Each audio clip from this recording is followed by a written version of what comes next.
Cerita yang lain, orang yang dibela sama Allah Subhanahu wa taala itu Aisyah, istri Nabi sallallahu alaihi wasallam, yang dijuluki dengan dua panggilan Aisyah. Yang satu panggilannya Humairah. Apa arti Humairah? Kalau lagi malu wajahnya merah. Pernah ngeliat cewek wajahnya merah? Pakai gitu ya. Kalau Aisyah itu bukan karena dia make upan, memang wajahnya merah kalau lagi malu. Kalau Nabi muji-muji Aisyah, malu merah. Malu pakai ngomong. Itu mas saya. Aisyah Humairah, wajahnya kemerah-merahan. Saking putihnya Aisyah, Abu Bakar itu kan orangnya putih. Makanya anaknya juga kenapa dipanggil Abu Bakar? Padahal bukan nama aslinya, itu apa? Aka lah ya. As non as gitu. Aka Abu Bakar. Kenapa dipanggil Abu Bakar? Abu Bakar itu artinya bapak yang punya anak perawan yang cantik-cantik. Aisyah, Asma, itu cantik-cantik semua tuh. Makanya bapaknya dipanggil Abu Bakar. Kita yang belum nikah, yang udah nikah, kalau punya anak cewek 2 orang, maka dia bisa dipanggil Abu Bakar. Walaupun namanya bisa aja Asep, bisa aja siapa gitu, tapi bisa dipanggil Abu Bakar. Kenapa? Punya anak perawan cantik, solehah. Humairah. Nama lainnya, Nabi juga senang manggil Aisyah itu dengan panggilan Aish. Disingkat Aisyah jadi Aish. Dalam bahasa Sunda jadi Ais.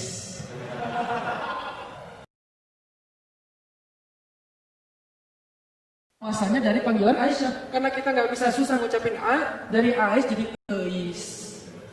Nanti orang Sunda juga ada hubungannya dengan para ulama. Ais. Jadi yang manggil istrinya walaupun nama istrinya mungkin siapa gitu ya, manggil aja Ais. Kok Ais sih? Aisyah gitu. Aish. Panggilan sayang Nabi ini. Saking cantiknya Aisyah, banyak yang sebetulnya baper ketika Nabi nikah sama Aisyah. Patah hati cowok-cowok Madinah. Oh, apaan sih Nabi nikah sama Aisyah? Ramai aja tuh. Ketika Nabi nikah sama Aisyah. Suatu hari, Nabi itu lagi jalan, lagi touring gitu sama sahabat-sahabat. Bahasa dulu mah berangkat berjihad ya. Cuman sebutlah touring. Karena Nabi sambil berjihad juga, sambil touring, sambil main. Nah, Nabi itu kan kalau berangkat touring bawa istri ya. Jadi kalau yang berangkat touring gak bawa istri, kurang ikut sunnah menurut saya. Touring memotoran bawa istri. Tadi jangan bawa jas hujan. Dia kalau hujan, nggak pakai baju. Nah, Nabi lagi touring nih dengan para sahabat sekitar 1000 motor lah ya, bermerek kontak. Jalan touring sama para sahabat, di tengah jalan mampir di rest area.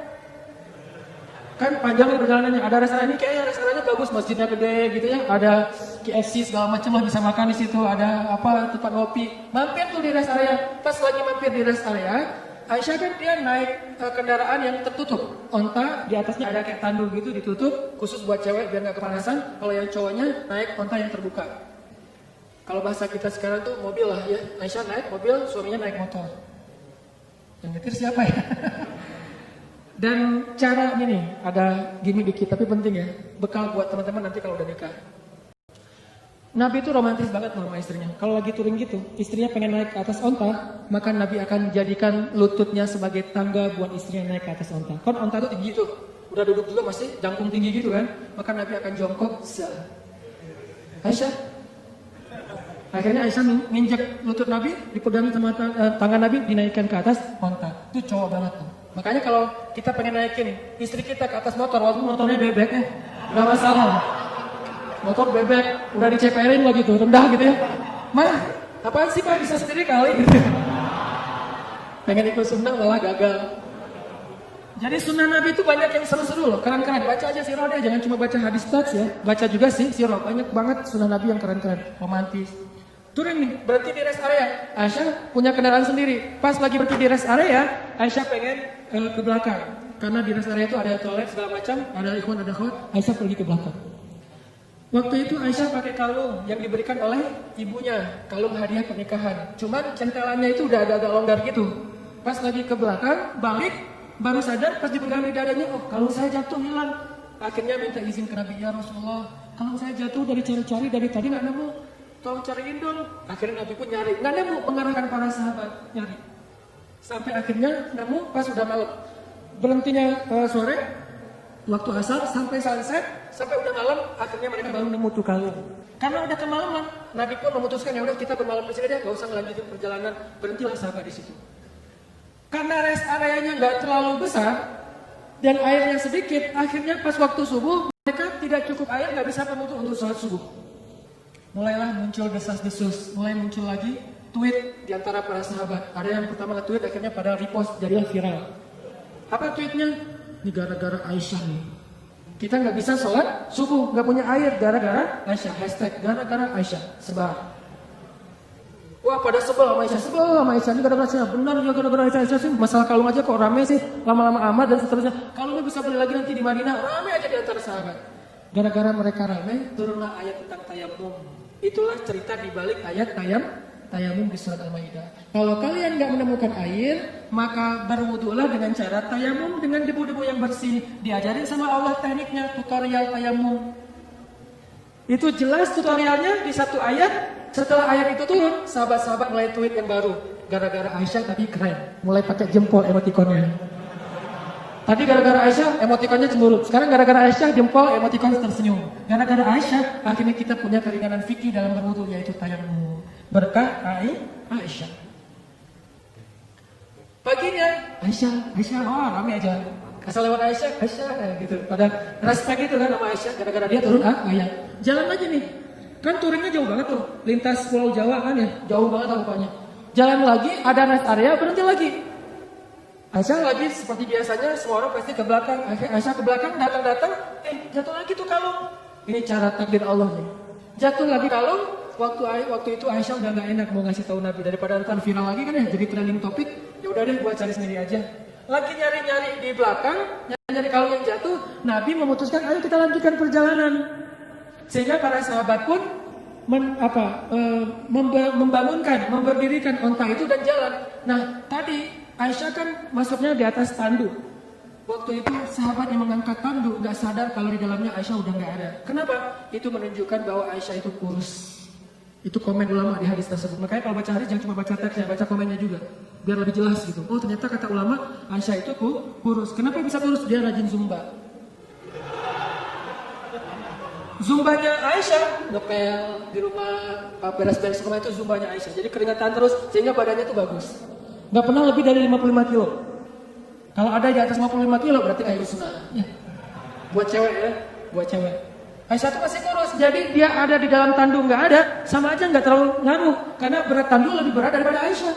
Begitu diangkat oleh para sahabat, nggak sadar kalau Aisyah udah nggak ada di dalam tanduk. Jalanlah Nabi. Dia berangkat, semuanya pada jalan. Kalau di tol kan nggak bisa balik arah tuh, udah jalan-jalan aja, ketinggalan di rest area. Nah Aisyah lagi nyari-nyari, pas dia dapat, senang, udah dapat nih. Balik ke tempat Nabi tadi berhenti, ternyata pasukan Islam atau rombongan touring udah pada pergi. Ketinggalanlah Aisyah dari rombongan touringnya. Karena tertinggal, Aisyah pun berpikir nanti kalau Nabi sadar, pasti Nabi akan jemput lagi nih. Ya udah saya tunggu aja. Sambil nunggu, Aisyah pun duduk di sebuah batu bersandar. Karena nunggunya lama bersandar di batu, lama-lama ketiduran. Tertidur di sebuah batu gitu. Nabi kalau ngelakuin touring biasanya menempatkan seorang sahabat sebagai penyisir jalan di belakang. Takutnya ada barang ketinggalan, orang ketinggalan kayak gitu. Namanya Sofwan bin Mu'attal. Sofwan ini jomblo terkeren di Madinah. Anak Madinah yang keren, masih jomblo pula. Dan biasanya cewek-cewek kalau Sofwan lewat, Sofwan gitu. Sofwan itu terkenal lah, paling keren. Kalau di Mekah yang keren kayak Sofwan itu Mus'ab bin Umair. Yang parfumnya nggak ada duanya, di Mekah cuma ada satu. Sehingga kalau Mus'ab lewat di sebuah gang, cewek-cewek langsung sadar, Mus'ab berlewat, kenapa? Gua cium harumnya parfum Mus'ab. Kalau Mus'ab nyuci pakaiannya, maka orang berlomba-lomba pengen ngambil pakaian itu untuk cuci bareng dengan pakaian dia supaya parfumnya pindah. Saking kerennya parfum. Memang parfum gimana? Harga 100 mili ya, 100 mili yang kecil 20 juta. Karena saya pernah pas lagi umroh nyari-nyari parfum kayak gitu tuh di Bin Daud, di Hilton, di depan Masjidil Haram. Pas saya masuk, ditanya sama yang penjaganya, dari mana Indonesia? Udah nggak usah masuk deh. Kenapa? Indonesia bakhil katanya. Kalau Malaysia boleh masuk, kalau Indonesia nggak boleh, ini penghinaan nih kata saya nih. Masa orang Malaysia boleh masuk? Soalnya orang Malaysia kalau masuk beli. Kalau kita cuma window shopping gitu kan, udah pergi. Saya tanya, karena saya bisa bahasa Arab capruk. Anak uhibbu supermil lah pokoknya ya. Capruk aja sering banyakin ain aja pokoknya biar Arab gitu ya. Akhirnya dia nggak ngerti, udah masuk aja lah. Karena nggak ngerti ya, daripada rame masuk lihat parfum 1 mili ya, 100 mili yang kecil gitu. Harganya 20 juta. Pas saya lihat langsung gantungan. 20 juta. Berarti sekali pakai 100 ribu. Dicoel sekali 100.000, 2 kali 200.000, sehari 500.000 pakai parfum doang. Itu Mus'ab bin Umair. Sofwan gitu juga tuh. Anak Madinah yang bisa dibilang cowok kece-nya Madinah lah. Lagi nyisir, pas sampai di rest area, ngelihat ada cewek lagi tidur di atas batu, bukan tidur lebih tepatnya bersandar di batu ketiduran. Pas Sofwan mendekat, melihat wajahnya, ternyata itu Aisyah. Langsung Sofwan berta'awuz, a'udzubillahi minasyaitonirrajim. Terus Sofwan mengatakan, taraju, innalillah wa inna ilaihi raji'un. Taraju yang di Tasik Garut itu dari bahasa Arab. Taraju. Apa arti taraju? Innalillah wa inna ilaihi raji'un. Taraju artinya mengucapkan innalillah. Langsung Sofwan, innalillah wa inna ilaihi raji'un, berpaling. Coba bayangin, solehnya Sofwan. Kalau kita kan, alhamdulillah. Kebalik ya. Kalau Sofwan, innalillah. Nih cowok keren tuh kayak gitu tuh. Innalillah. Kalau Maryam ngelihat Jibril, kan Maryam pernah lagi sendirian tuh di mihrab lagi berzikir. Tiba-tiba datang cowok keren namanya Jibril. Jibril itu kan kalau turun ke bumi berwujud basyaron sawiyya, laki-laki yang sempurna. Pas Maryam ngelihat cowok keren gitu, apa kata Maryam? A'udzubillah. Bukan Masya Allah, bukan A'udzubillah. Jadi cewek-cewek nih kalau ngelihat postingan ada cowok yang keren, A'udzubillah, mana ya tadi? A'udzubillah aja, jangan dilihat. Yang cowok-cowoknya ada yang cewek keren, innalillahi wa inna ilaihi raji'un. Jadi kalau cewek-cewek itu di luar dengerin ada yang tarajum, berarti ada yang keren tuh. Mana. Innalillahi wa inna ilaihi raji'un. Karena ucapan tarajuknya keras, akhirnya Aisyah kaget dan bangun. Pas Aisyah bangun langsung Aisyah nunduk gitu karena malu kepada Sofwan.